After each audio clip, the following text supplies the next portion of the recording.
arrival was almost unspeakable. We are all evil in some form or another. I'm not guilty. The dead won't bother you. It's the living you gotta worry about. If I couldn't keep them there with me whole, at least I felt that I could keep their skeletons. Oh my God. I should have known when you started laughing before you even started. Just kidding. I'm not talking to you, a dog, today. Oh my God. This is Janelle. So this is the stupid. Bad Taste Crime Podcast. I'm Vicky, the non-dog. What kind of dog would you be if you were a dog, though? I wouldn't be a dog. Would you be a cat? No. A turtle? Penguin. A penguin? No, I'm talking about like pet. Penguin. You go get pet penguin, 0 to 10. I'd like to say that I would be a dachshund, but I don't got that dachshund energy or spirit. No. Yeah. I feel like I need a dog that's tall and lanky and derpy, but also sleeps a lot. A Shih Tzu? Yeah. Yeah, pretty much. Yeah. I feel like I'm more in like, I don't know. I think it'd still be a small dog territory. Personally, like the dogs that I like are small dogs. Yeah. Like my dream is to own a Yorkie. That would be like the best. smallest dog. Yeah, literally. Which is hilarious because if you know me, I'm 6'1". I'm huge. Like with a tiny little It's great dog. just to be able to hold a dog. I think I'm more of Yeah. a Pomeranian. You know, fluffy, showy, can be a little mean. But if we connect, boy, I'm a sweetheart. Oh my God. Anyway, this is a podcast not about dogs. Yeah, right. Well, We'll see about that. yeah, right. If this is your first time listening, a special hello to you. If you're a returning listener, If you're an oldie, you're a goodie. then you're a goodie. Yeah. We got a great show for you this week. I was pleasantly surprised by how much I liked this. Oh. That's about the barking. Oh, now that I'm thinking about not it. pleasantly surprised, just surprised. You're welcome. You're welcome, America. And overseas. Before we get into that, let's head over to the newsroom.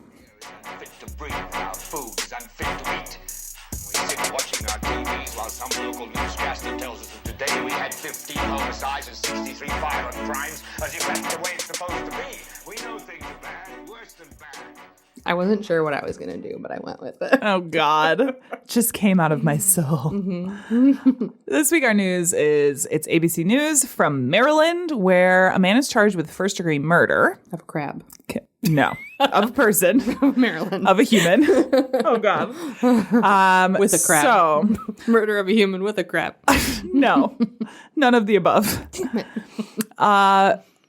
Police were called to a report of burglary and theft in progress at a Lowe's around 12:40 in the morning. They came to find 20-year-old Bryce Caleb Timothy Brown, said that he had broken into the Lowe's, stole a forklift, and then rammed it through the rear gates. He then drove the forklift from Lowe's to Home Depot. Okay. And he rammed a vehicle that was in the parking lot. Inside the vehicle was 73-year-old Gloristine Pickney. Says Brown didn't know this woman. She was sleeping in the vehicle. Okay. And yeah, so she woke up, got out of the car, started running away, and Brown chased her down with the forklift and ran her over. Okay, forklifts don't go that fast, though. No. She's 73. She should stay in the car. Yeah. But I don't know what I would do if Have a somebody weight limit, bro. Yeah, true. So he was arrested. Well, He's that's now good. Charged with first-degree murder. Forklift degree. Forklift degree murder. He's in custody, awaiting trial. But yeah, Pickney was pronounced at the scene. So Oh, wow. there's that. Oh, wow. Yeah. Yeah. Oh, that's like a cartoon. That's horrible. Yeah. Oh, no. Yeah. So there's that. On that sad fucking note. Let's move on to Netflix and kill. This week is an Amazon Prime and Dine? I don't know. Amazon Prime and crime. Amazon Prime and Crime, which I cannot believe that it has taken so long for us to get to this because I literally watched it. Amazon Prime and crime alliteration? Yeah. Or... Oh, no, to what we're going to be talking about. Because when it came out, I watched it twice in 24 hours the day it came out. I'm just saying. Oh, I'm just no. saying. Okay, I'm trying to think what it is now. Yeah, so we are going to be talking about Shiny Happy People. Okay. Yeah. Yes. Okay, now I remember. Duggar Family Secrets.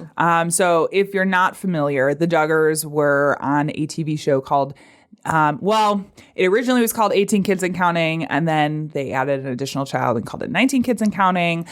Followed Jim Bob and Michelle Duggar, who were all members of the IBLP, which is the International something. What's the letters again? IBLP? IBLP. I forget what it stands for. International Bitch Likes Pedophiles. Institute in Basic Life Principles. Wow, that was close though. International Bitch Likes Pedophiles. Yeah, right. So their family, members of this IBLP church cult, we'll say, of Church. Yeah, cult church, right? The family itself, I mean, was interesting just because of the amount of kids that were in it. Ew. I'm sorry. Yeah. Ew. Yeah. At the time, so it started in 2004. I'm sorry, it wasn't even 18. It started with 14.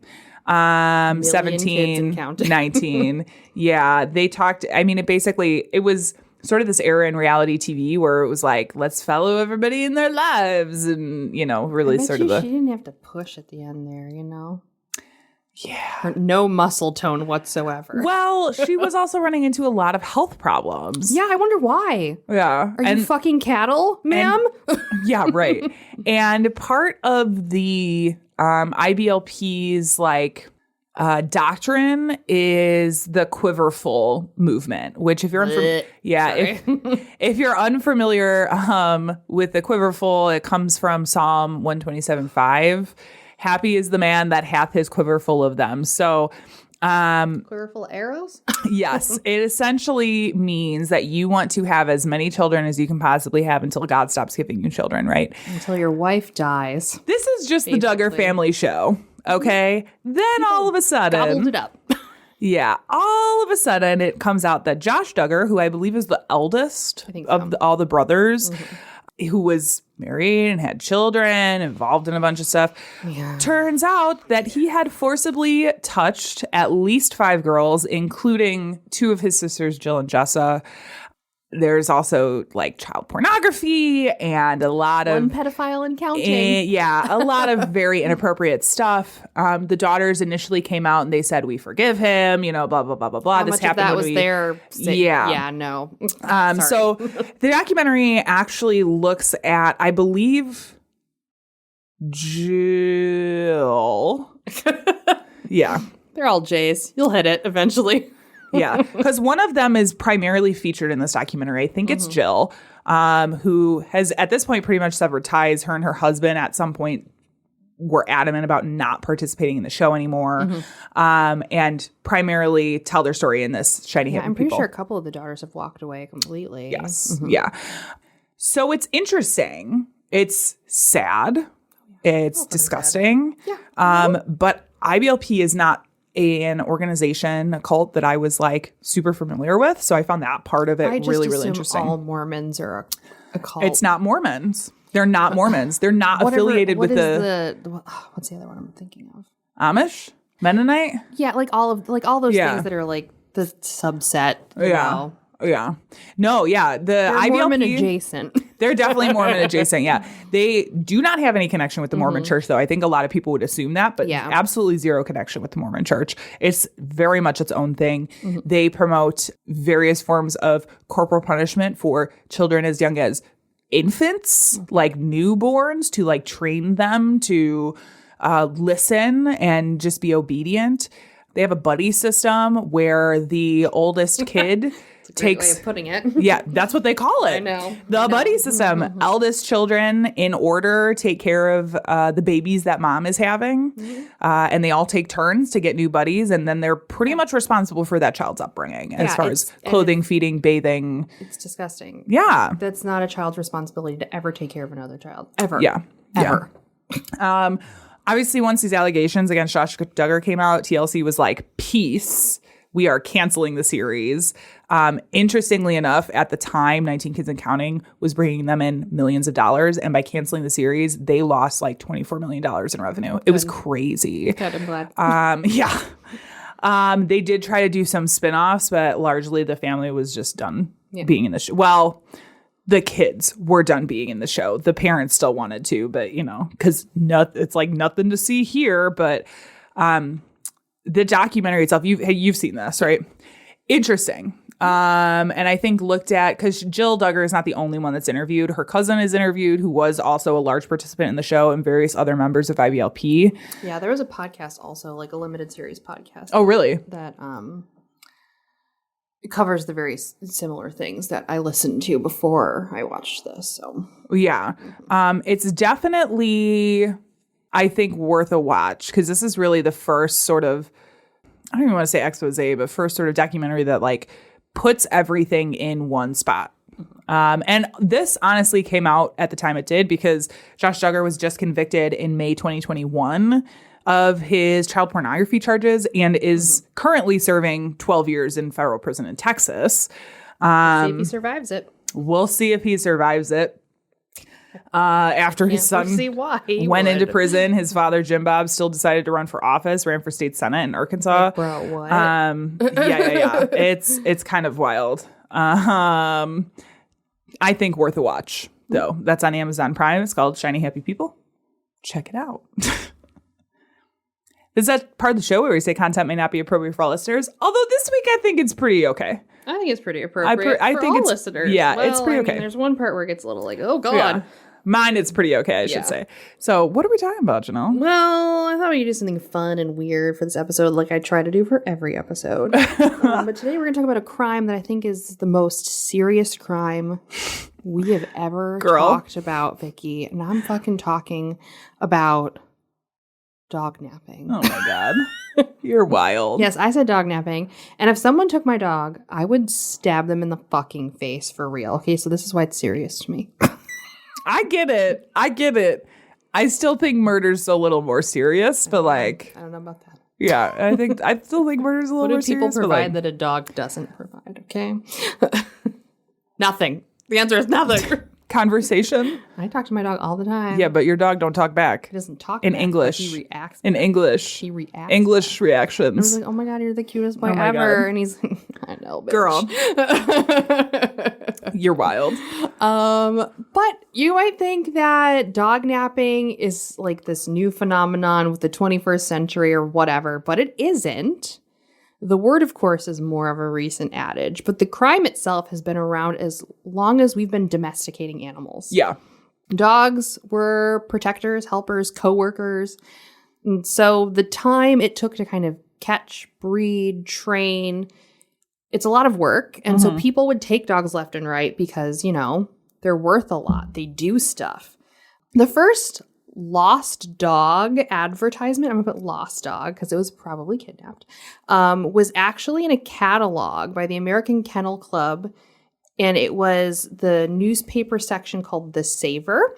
And this was in 1683. So this is the first like reported like my dog was taken. Yeah. It's highly likely that there are earlier renditions, but like a newspaper before 1683 is kind of hard to come by. But deliberate abductions, especially for ransom, is more of this like recent phenomenon. There is this interesting little writing by poet Elizabeth Barrett Browning about her Cocker Spaniel Flush that kind of started talking about abductions with ransoms for dogs, which I thought was like this really, really interesting thing. And it involved Virginia Woolf. You can look it up. It's very hilarious and weird. But it came out of a real event that happened to her where... Stop right there. Don't... Girl, we'll get into it. which is really wild and what Vicky will cover later. Yes. But it is something that kind of made it like not popular, but like people started becoming interested in it. Yeah. Which is what led to a dictionary definition. Really? Yes. Interesting. So that's why I wanted to kind of like mention it. Fair. It led to I was like, girl, don't step on my toes. I'm not. I swear. I'm just mentioning it. But it's what led to Merriam-Webster putting in a dictionary in that time period called dognap. Interesting. Was what came kind of like after that. And that's why I was like, oh, that's really interesting. Yeah. So I didn't think you would include the Merriam-Webster. That's why I was like, but that's the origin of the word, and which is why we call it dognapping now. So there is a lot of cases, a lot of newspapers that start to use dognapping after this. And it showed up a few years later in full effect in like a headline in 1901. But like one of the biggest cases that used it in the headlines was actually there were like a bunch of dognapping events in the 30s, in the 1930s. And so that's when it started to really become part of like a common lexicon of people like actually using the word. Mm-hmm. So in the 1930s, dognapping started to be regularly used, and there were 2 high-profile cases at the time, and one was the Yale mascot. God. Handsome Dan 2 was his name. What happened? I hope the first one just died of natural causes. This is what happens at the school I work at. Each dog, if it retires or dies, the next dog takes the same name, but with a number at the end. Do they have an actual husky that they... Mission. I don't know that I knew that. Mission. Mm-hmm. That's weird. The one that was before Mission 1 and 2, they're on Mission 3 now, I think. He had a different name. But then they decided to start calling them Mission. But yeah, most mascot dogs have like a name. Gotcha. So Handsome Dan was dognapped for a prank ransom. Oh, God. This was Yale and Harvard. Okay. But there's a really great article that came out of the newspaper in 1930s. It said, New Haven, Connecticut, March 15th, a threat of drastic action was hurled tonight at the Harvard dognappers of Yale's bulldog mascot. Return Handsome Dan within 36 hours or take the consequences, was the message broadcasted by the freshman committee, which sponsored the purchase of the dog last fall.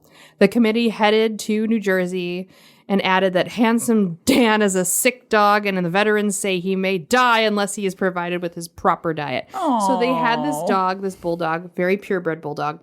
They have breathing and eating problems, so he had to eat specific like meat with like vegetables. And so they were concerned that the dog was going to die. God. He didn't die right away. He died a few months later, but I don't think it was related to the dognapping. They were using this dog as a mascot, and if you can imagine the conditions of the 1930s dogs, probably not great. Yeah. The second case that happened that year, just a few months later, was a kidnapping of a dog called Kid Boot Ace. And it was a show dog. So you know how show dogs and show horses have weird names. Yeah. So the dog's name was Kid Boots Ace. Okay.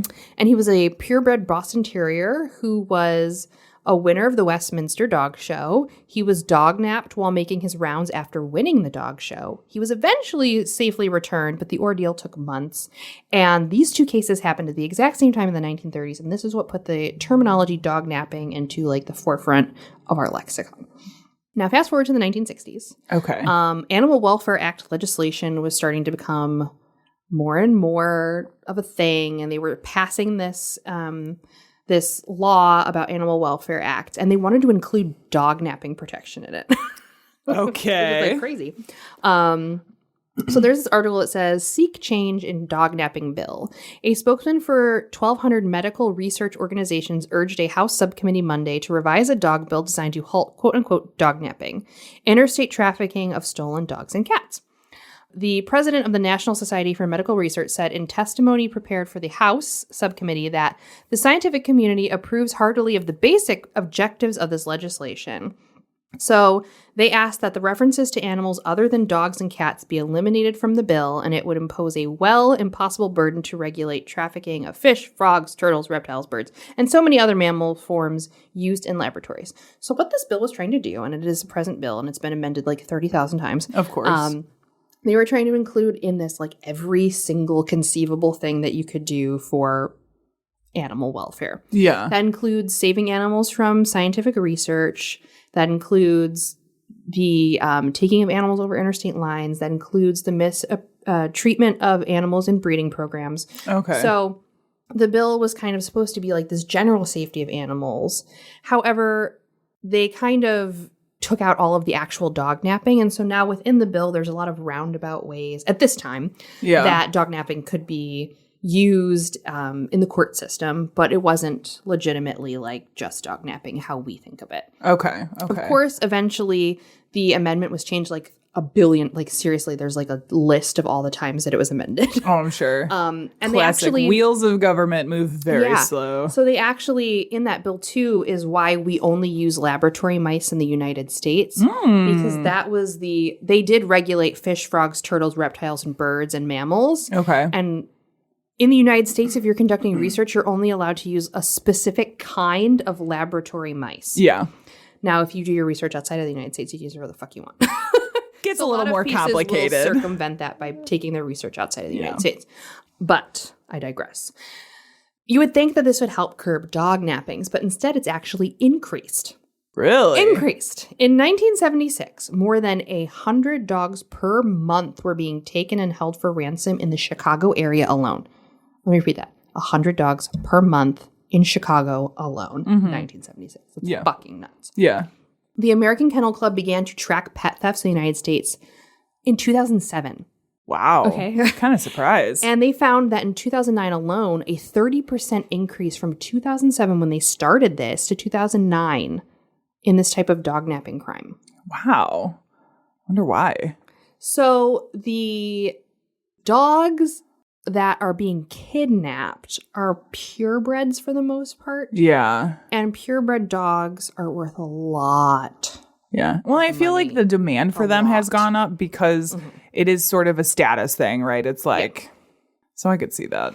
Yeah. So a lot has happened. But the case that we're going to talk about is going to be about Lady Gaga's beloved dogs. You know I stan Lady Gaga. Yes. I stan her. Oh my God. So this is 2021. This is a recent story. Yeah, I remember when this was all happening. It's wild. This is pandemic times. Yeah. In February of 2021, Lady Gaga's beloved dog, Koji and Gustavo, who were French purebred bulldogs, were dog napped. That day, her dog walker, Ryan Fisher, was walking all three of her dogs, which is Koji, Gustavo, and Asia. Asia is the female, and Koji and Gustavo are our two males. He was out walking through a neighborhood when several armed assailants stopped him and attempted to take all three dogs.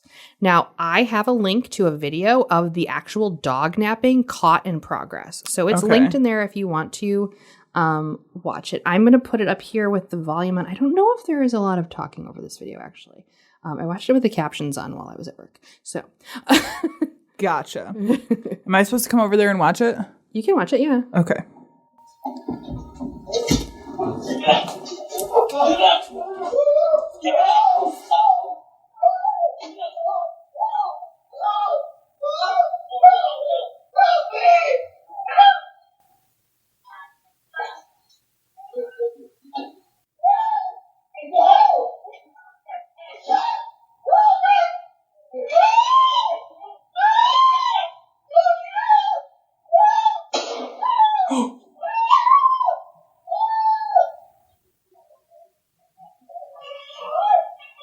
Okay, so we're gonna stop it there. I don't know if you've ever seen that. I don't know that I've ever seen the actual video. That's crazy. I didn't watch That's a lot. it at first because I was afraid of the sound, which I was correct to. Well, it's hard to tell what's going on because there's like a fence right in front of where everything's happening. So it's like. So it is three men that come out of the car in black clothing and kind of masks, but not really.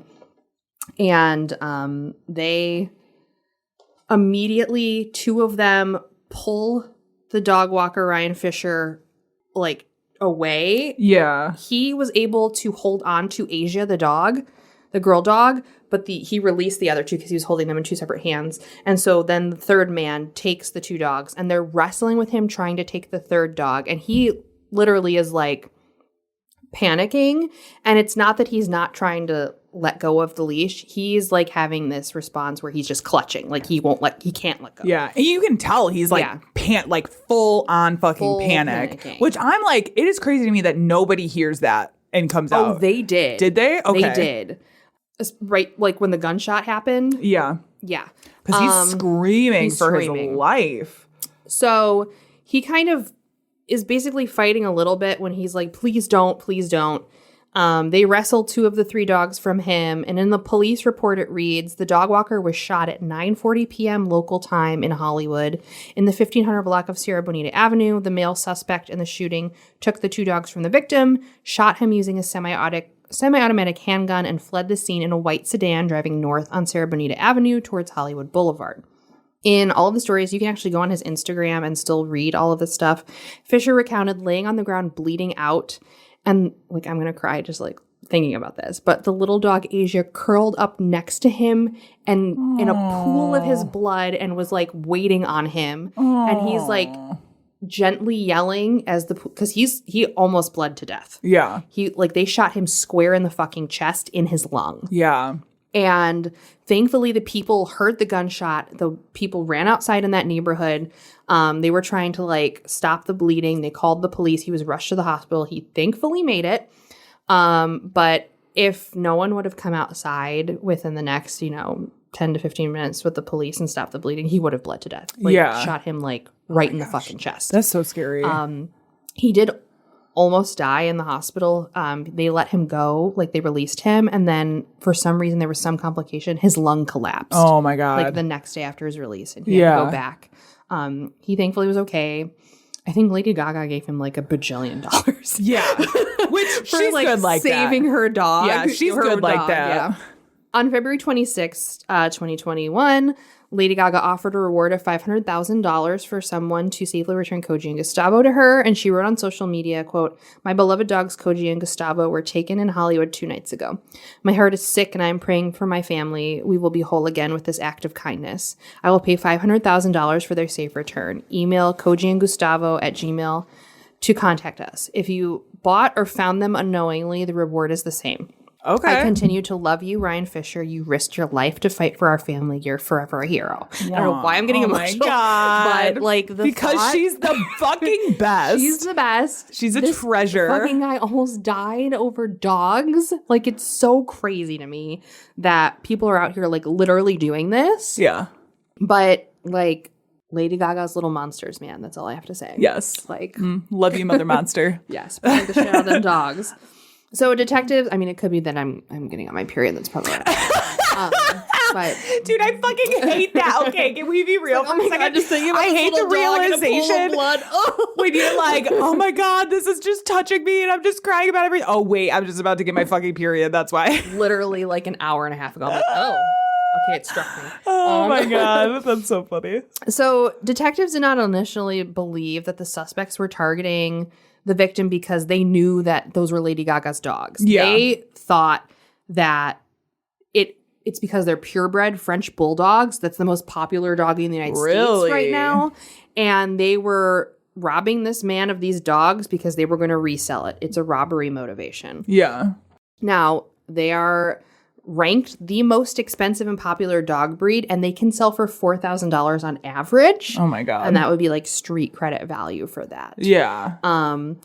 If you buy them from a breeder firsthand, it's more than $4,000 just Oh, so I'm you sure. know. Yeah, Especially if they're a puppy. Yeah. Adopt, don't shop, for the love of fucking God. Yes. So a woman then, a few days later, brought in 2 French bulldogs to the police station on a Friday night, and she said that, "I think these are Lady Gaga's French bulldogs." She said, "I don't know what Okay. happened. I'm not involved.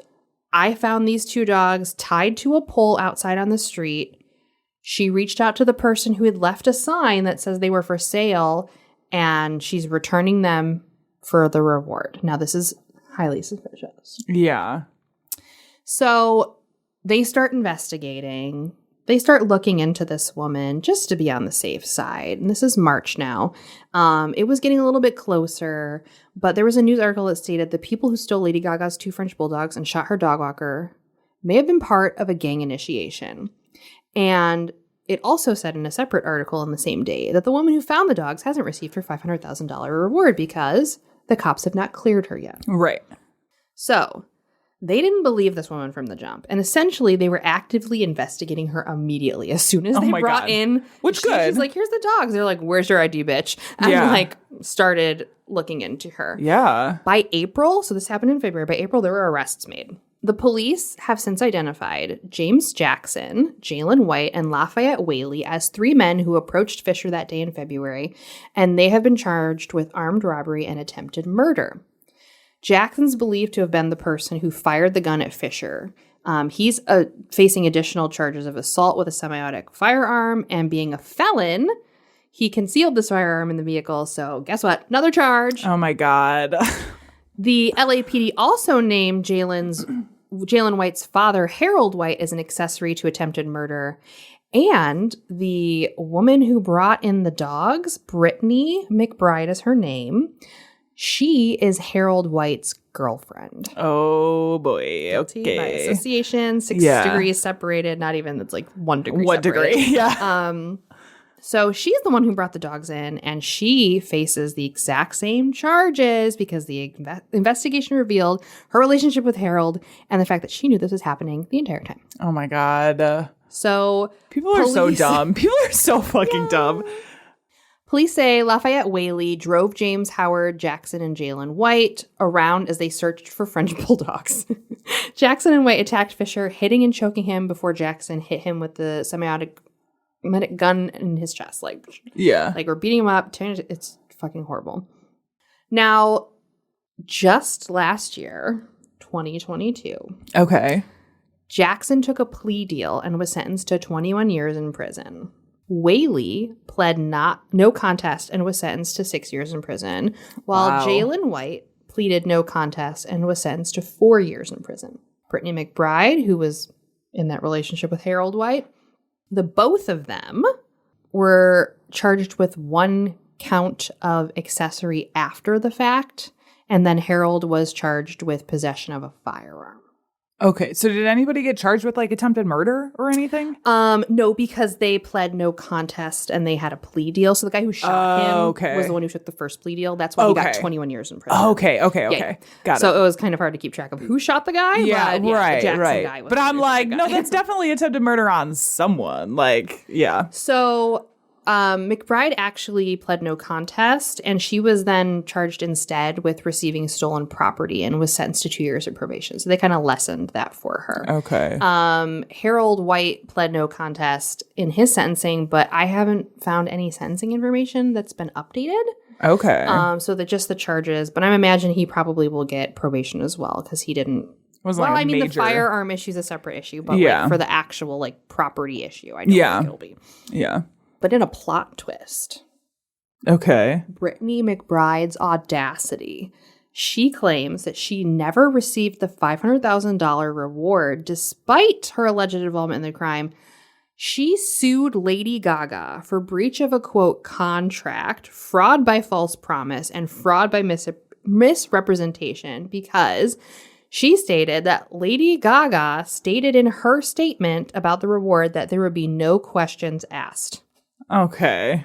She explained that she suffered damages that were compensatory damages. She suffered from mental anguish, pain and suffering, and loss of enjoyment of life as a result of not being paid.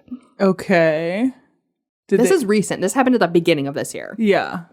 The judge in this case said there's one major problem with McBride's lawsuit is that she was actively convicted of the connection to the crime, and so she can't sue because she's guilty of receiving stolen property. Yeah. Interesting. Interesting. So they made it really clear when they dismissed this lawsuit. They said that McBride's pursuant of these claims would allow her to benefit from her admitted wrongdoing. Gotcha. Lady Gaga in the news and in the court case called this ridiculous, and the court agreed, and so everything was dismissed. The judge said McBride would have 20 days to try to amend the complaint, but It hasn't been amended yet. Okay. And it's coming up in 20 days. Okay. And so Lady Gaga got her dogs back. All of these people were convicted. The dog walker Full recovery? survived, full recovery, Wow. lung back to capacity. But I thought I would end my bit with explaining some tips and tricks on how to make sure your dog doesn't get dog napped, okay? Okay. One of the most common mistakes that you can do is to leave your dog unattended. So Right. if you bring your dog on errands, don't leave them alone. Don't leave them alone outside. Don't leave them in the car by themselves for many reasons. Yeah. Not just because they're going to I know, I'm like, napped. not just dog napping, but yes, yeah. Be aware of your surroundings and alert while you're walking. Make sure that you are paying attention to any suspicious vehicles, fellow dog walkers who are coming too close to you. Mm-hmm. Beware of signs that say beware of dog.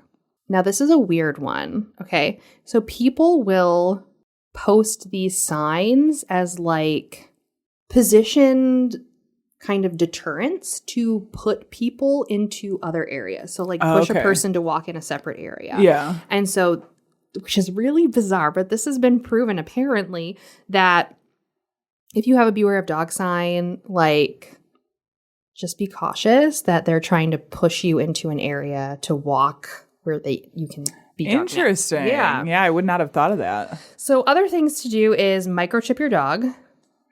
Obviously. Yeah, I'm like, that's just general good advice. Spaying and neutering your dog also will be a deterrent because they want to sell these dogs mostly for breeding, Yeah. especially if they're purebred. Yeah. Be selective with the information you share about your dog. So like saying that it's a high value purebred dog, posting where you frequently walk your dog, all Right. of these very, saying that you haven't there was a bunch of celebrities say that their dogs have these high-end insurance on them. Like, don't do that. Yeah, don't make that public. But those are just some tips and tricks. But obviously, like the most common thing is like, don't leave your dog alone. Yeah. Microchip them. Yes. If you're also like really a cautious person like I am, there's this new thing now where people are putting air tags on Yeah. their dog's collar Yeah. so that they can track them in real time because a microchip will take time. Right. Like it has to be scanned. Yeah. Yeah. So air tags are another way that you could add it to their leash, to their collar. And then they could be tracked in real time. Yeah. But those are just some tips and tricks to prevent your dog from being dog napped. Nice. But Vicky, let's talk about your case.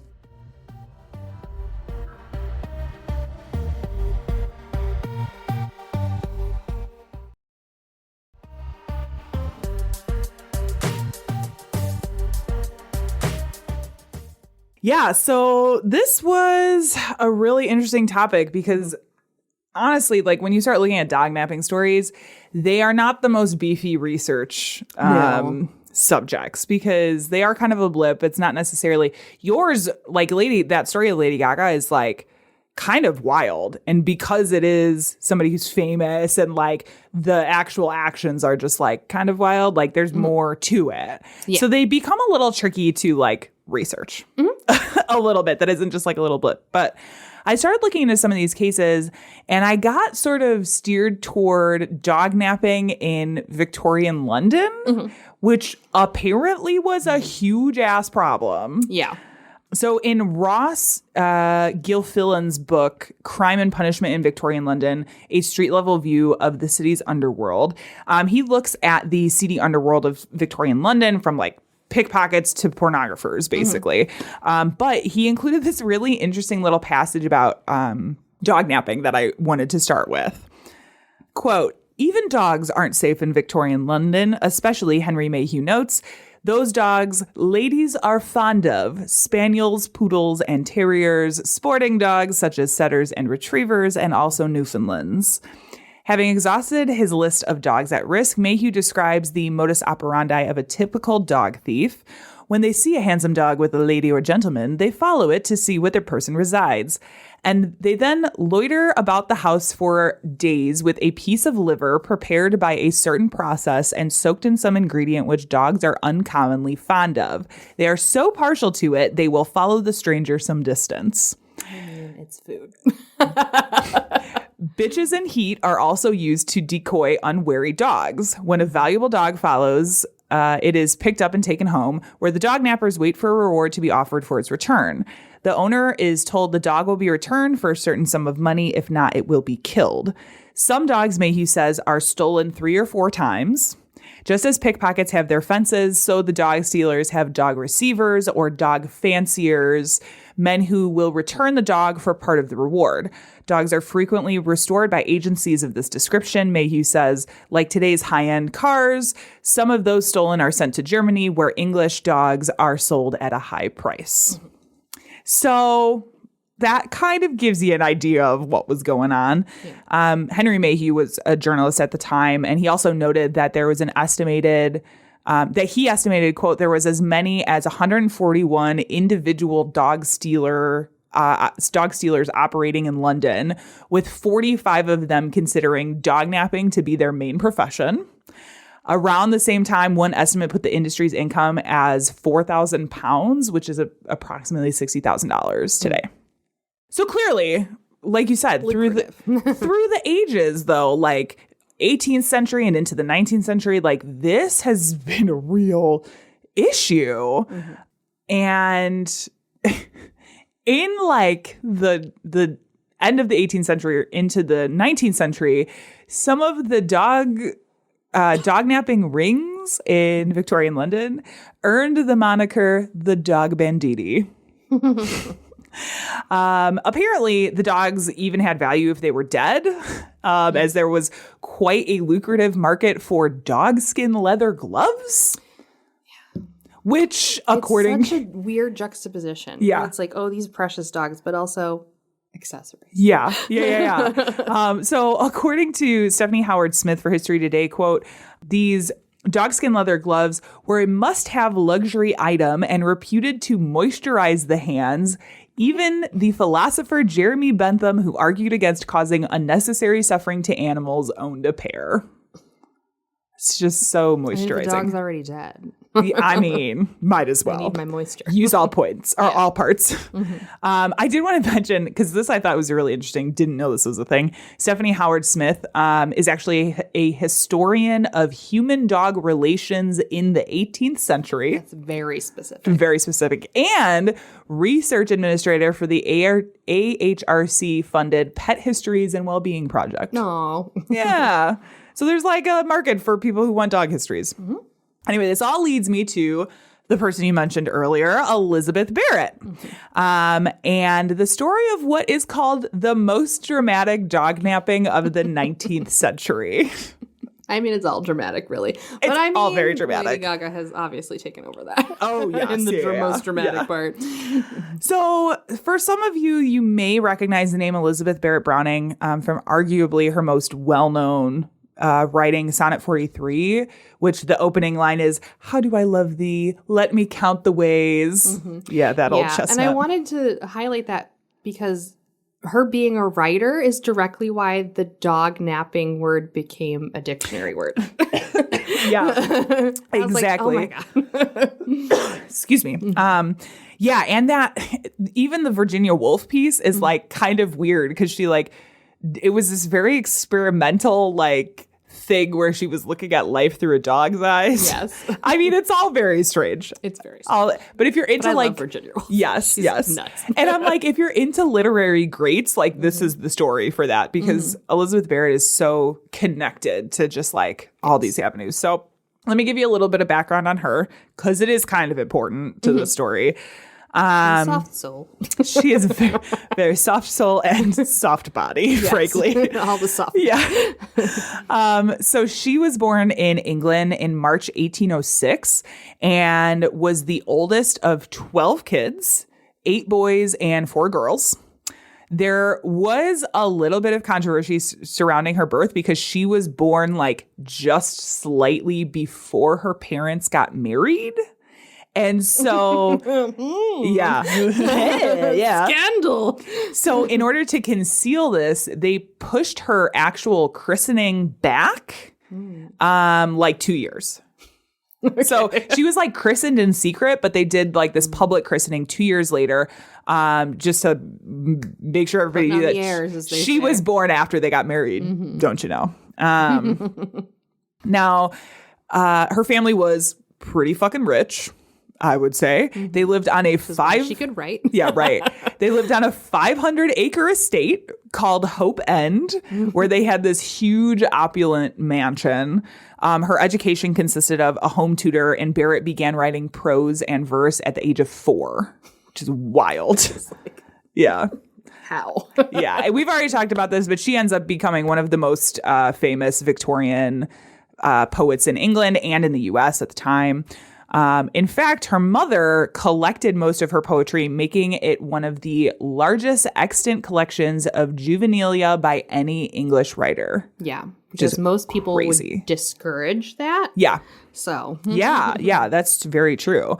And because of this, she was kind of raised to be this very independent woman. Little Women vibes. Yes, yeah. Now, Barrett, like many Victorian folk, including some of her siblings, became ill with a mystery illness around the age of 15 or 16. Could it be just from eating meat and not drinking water? Yeah, right. Could that be it? Mystery solved. I've pretty much seen it referred to as the syndrome, is what they called it. Being a woman. Yeah, right. It was described as an infection illness combined with, so they a lot of times I see this equated to the spinal injury from falling off of a horse, but I've also seen more modern takes on it that's like, yeah, that's not really connected to this, the horse falling. And while her siblings recovered, the symptoms pretty much stayed with her for the rest of her life.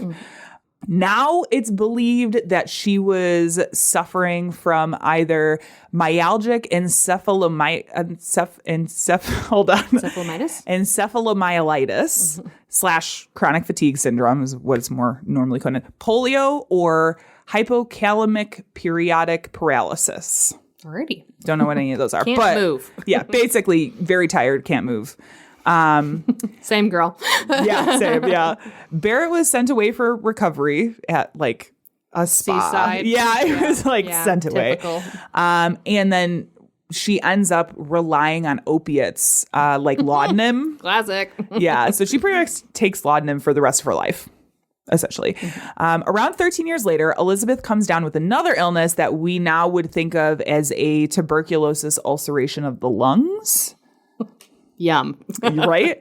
And during this recovery, a family friend of the Barretts and fan of Elizabeth's work, John Kenyon, gifted her a spaniel named Flush, which is a weird name for a dog, but okay. And this Flush provided incredible comfort to her while she was sick and stuck inside with illness.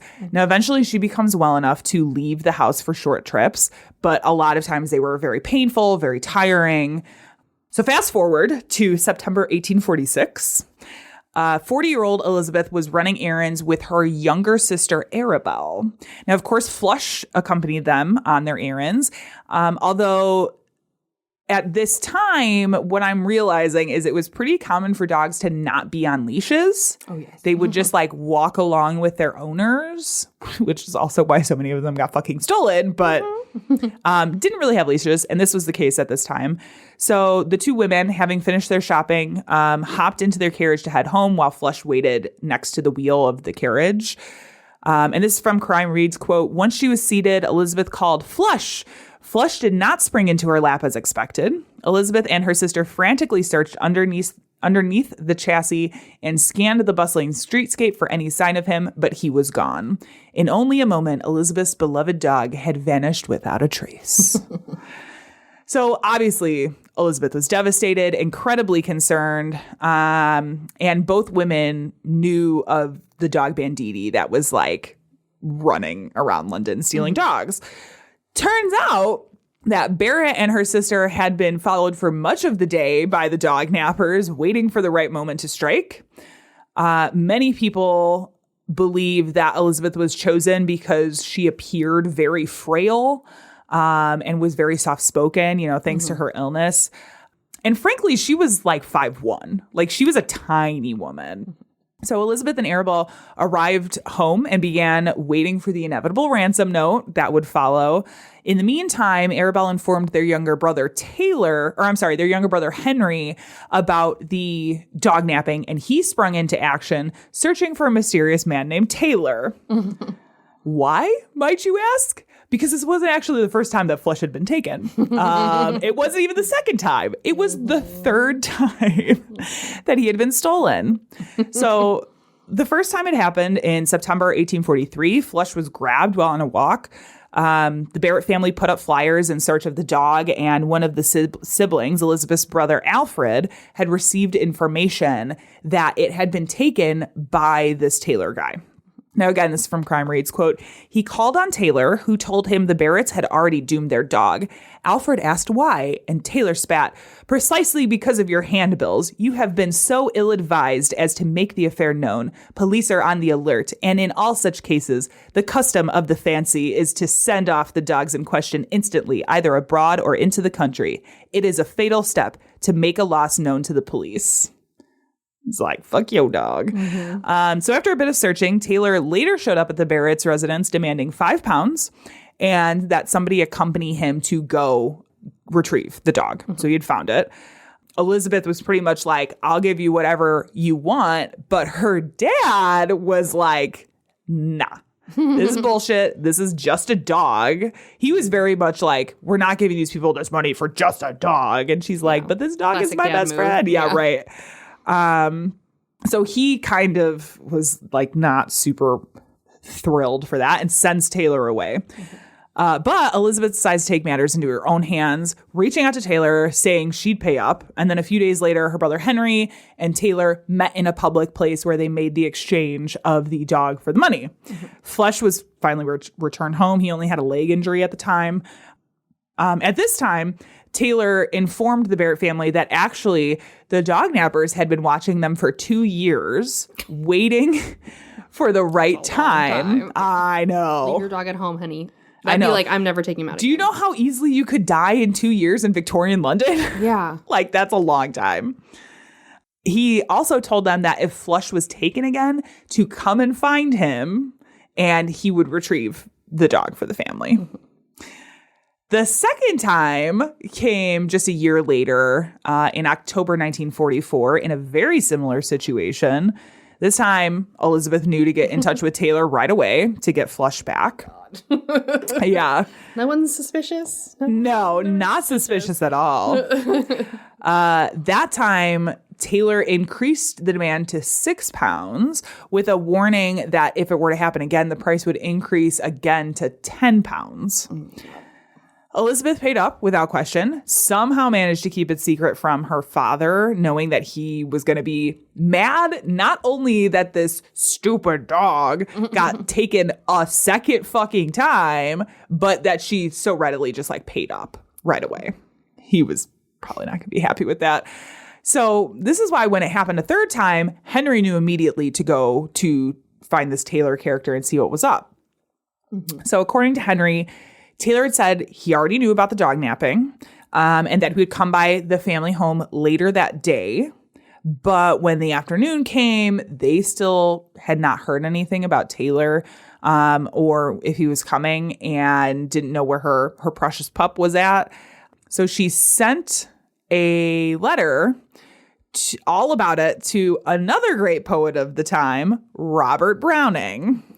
Now, Robert's involvement adds this entirely new layer to the story because he and Elizabeth had like fallen in love. They were planning this dramatic escape out of London and away from her father's clutches, who she felt was just like very overbearing, didn't listen to her, was just like, I need to get out of this prison that is my father, you know? Yeah.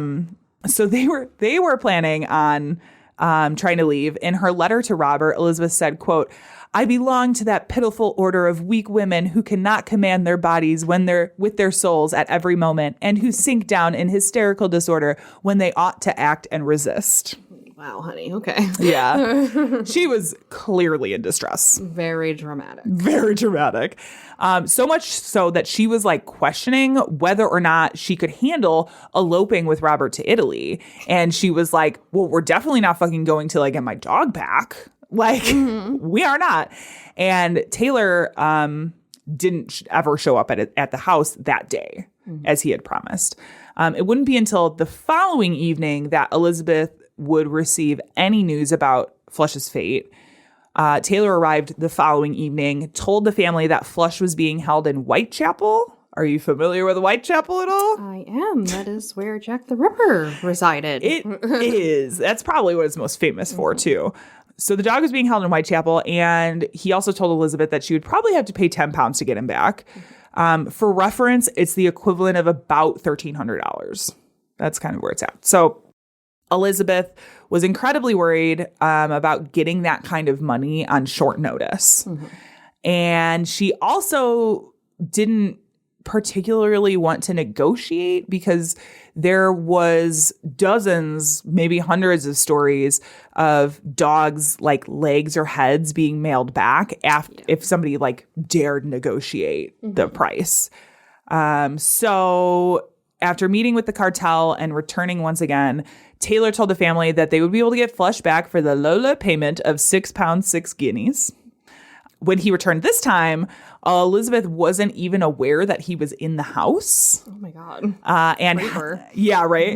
And because Henry and Elizabeth's father had met him at the door, and so they were the ones who met him. They denied the payment, didn't tell her that he had shown up at all until like the next day. And she was like, what the fuck? Because all of a sudden these decisions about her dog are being made by people who are not her. Yeah. She was like, fuck that. I agree. Yeah, exactly. So she decided to take matters into her own hands because she was not willing to just leave Flush at the mercy of these dog nappers. So she got in touch with her love, Robert, to ask for help. Robert was more than happy to oblige, saying he'd do anything to get Flush back, including take the head of Taylor if need be. However, he wasn't able to do any of this because he was like in bed sick. Oh my God, stop. Yeah, so he was like, yeah, I'll do anything, just not right now. Like, I'm wicked sick. Give me a couple weeks. Oh, I thought he'd be like, I just need to send a footman to do this for me. Yeah, right? No, he didn't do anything. But this kind of worked in Elizabeth's favor because as the feminist that she really was like way feminist leaning. She sort of became like empowered by his passivity. Like she was like, well, if you're not going to do something, I'm going to do something. Classic. Yeah. And frankly, Robert wasn't really that big a fan of Flush. Like anytime he'd come over, like Flush would just like bark at him and shit. Yeah. So despite Robert advising against it, Elizabeth decided to take matters into her own hands and travel to Whitechapel to gather information about Taylor. Oh, no. Now just imagine this well-to-do, sort of sickly lady. Sort of sickly, yeah. Sort of sickly. Going to Whitechapel. Yeah. Interesting sight. Not a great idea. So Elizabeth brings her maid with her, who was like, I saw all these descriptions of her being like the nervous maid. She was like, we shouldn't be doing this. We should go back to the house. We really shouldn't be here. And the two of them went to the riverside slum of Whitechapel. While on the way there, the cab driver had to stop for directions because he wasn't even sure where he was going. The street where Taylor supposedly lived was like some really weird, obscure street that like nobody knew about. So they finally make it there. When she gets there, she was greeted by a small gang of men who were... A gang of small men or a small gang small of men? Gang of men. Maybe there were some small men in there. Who knows? They started hassling her about trying to find Taylor. They said, why don't you get out of the cab? We can help you better if you're out of the cab. To either do what? Take your stuff or hurt you? Yeah, right. Madam. She never got out of the cab. Well, yeah. For the record. First smart thing I've heard her do. Yeah, although she never got out of the cab, Elizabeth was sure she was on the right track thanks to this gang of men showing up and then mentioning Taylor without Elizabeth ever saying anything like, we're looking for Taylor. She didn't have to mention it. They were just like, oh, you're looking for Taylor? Why don't you get out? And then they even referenced the dog without them saying anything about looking for Flush. So she was like, I'm pretty sure I'm in the right place. Then a woman claiming to be Taylor's wife came out saying that Taylor wasn't home and wouldn't you like to get out and wait? Like wait for him to come home? Elizabeth refused, saying, quote, it is not necessary that I should get out, but it was that Mr. Taylor should keep his promise about the restoration of a dog, which he had agreed to restore. She then said she expected Flush to be brought home by the end of the day and instructed the driver to leave. Mic drop. Boom. Which I kind of love. I know where you live, sir. Yeah, right. It straight up was like, it was kind of a Victorian mic drop moment because like she just shows up, not in the greatest part of town, is like, I'm here to do business. Your husband better bring me my fucking dog because I know where you guys live now and we will be back. Like, and then just leaves. Bye. It's wild. So soon after Elizabeth's return home, Taylor shows up at the Barrett's household. Surprise. Asking for 6 guineas for Flush's return. But as Elizabeth was about to pay Taylor, her brother Alfred spotted them again and began yelling at Taylor, who left immediately, swearing they would never see the dog again. After Taylor left, Elizabeth began gathering her things to return to Whitechapel once again. But one of her younger brothers, Septimus, offered to go What instead. a name. What a name, I know. So Elizabeth was like, yeah, that's fine. You can go as long as you follow the instructions I give you to the letter, and gives him some instructions. He leaves. And then just after 8 p.m., Septimus returned with Flush in tow, a little dirty and underweight, but largely okay. Yeah, he was largely okay. After this third dog napping, Elizabeth was like more motivated than ever to get the fuck out, leave London. To watch her fucking dog, maybe? Yeah, right. And elope with Robert to Italy. Elizabeth's parents were very against the marriage due to Robert being from a working class family, but they ignored their concerns and they were married secretly in September 1846, only a week after Flush's recovery. See, she kept her promise. Oh, yeah. This dog back, you get this. So they get they get the dog back. They get married a week later. And then a week after that, Elizabeth sneaks out of her house, meets with Robert, and the two leave for Italy, never to return to London again. With the dog, right? With the dog, yes. They take the Flush. Right? Oh my Flush- God, if she left the dog, I would have flipped I know, this right? table. Flush went with them, living with the family until he died in Florence in June 1854. What a place to die. He was 13 years old. Oh my God, he survived that Yes. long, getting kidnapped He that was much. 13 when he finally It'd died. be so high stress for a dog. Yeah.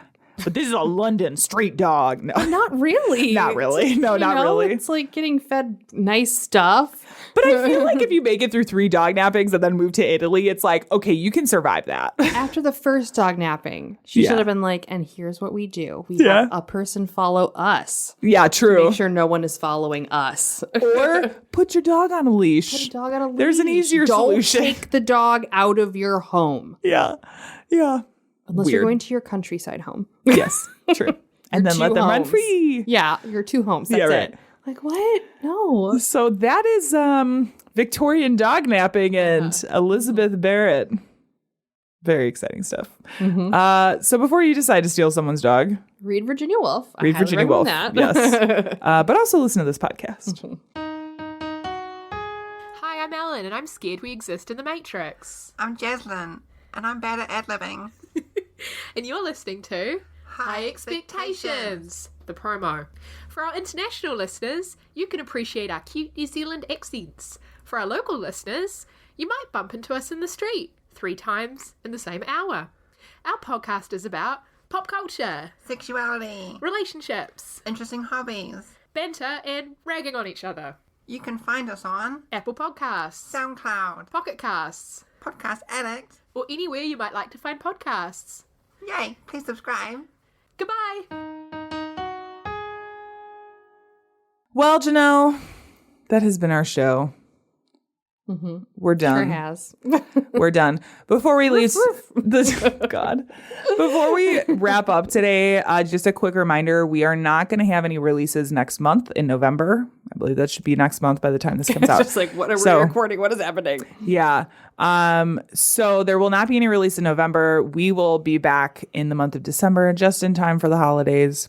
Holiday. Yes. And then we'll update with you guys some stuff there, I'm sure. I don't know. Things are happening. Things are happening. our I'm not lives. sure what they are, but yeah. Do you have Something's anything? retrograding Yeah, right now.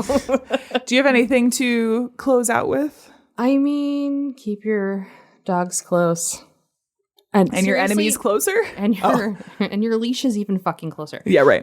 This is something I actually still have to deal with in like everyday life. Is there's people that come around in my neighborhood without their dogs on a leash. It And drives me crazy. Literally last week, someone's leashless dog almost attacked another dog who was in their yard on a leash. Yeah. So fuck off with the no leashes. Every Right. time there's a guy that walks down the street, I will talk to Bo really loudly and be like, yeah, dog on a leash. And Bo's like, fucking stop. And I'm like, no, I'll never stop. Yeah, I'm pretty Because sure that's there's the dog leash that laws there almost too. attacked somebody. So Yeah. fuck you, sir. Yeah, right. Oh my God. Keep your dog on a leash and don't steal other people's dogs. Yeah, and don't murder.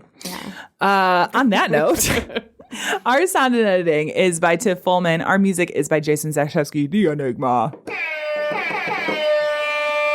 This has been the Bad Taste Crime Podcast. We will see you in 1 month And 2 weeks. and 2 weeks, maybe. 1 month and 2 weeks. Yeah, we'll see you in December. We'll see you when we see you. Goodbye. Women left their bodies on the hillsides along the highway.